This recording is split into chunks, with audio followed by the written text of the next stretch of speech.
কেউ অল্প খেয়েও ফুলছেন, কেউ গোগ্রাসে খেয়েও রোগা। কেন হয় এমন?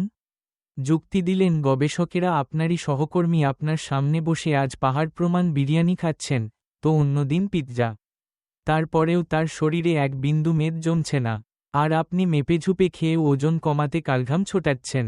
যতই কম খান বা মেপে খান, ক্যালোরি এক ফোঁটাও কমছে না। উল্টে চর্বির স্তর জমছে পেটে, ওজনও বাড়ছে পাল্লা দিয়ে। এর কারণ কি?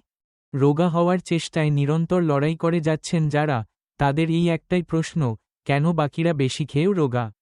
এই প্রশ্নের উত্তর খুঁজেছেন স্ট্যানফোর্ড ইউনিভার্সিটি ও হার্ভার্ড মেডিকেল স্কুলের বিজ্ঞানীরা। যুক্তি দিয়ে গবেষকেরা জানিয়েছেন, রোগা বা মোটা হওয়ার জন্য কেবল খাবারের পরিমাণ দায়ী নয়।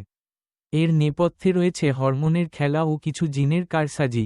শরীরে দুই ধরনের চর্বি থাকে।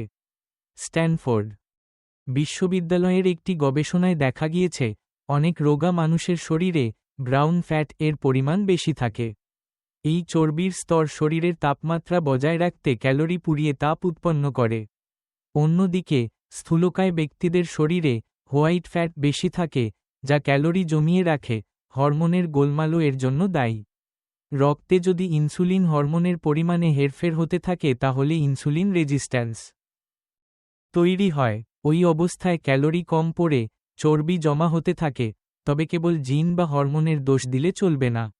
জিন যতই মোটা হওয়ার দিকে ঠেলে দিক না কেন, যদি খাদ্যাভ্যাস ও জীবনযাপন সংযম মেনে চলা যায়, তাহলে ওজন কমিয়ে ফেলা কোনো ব্যাপারই নয়।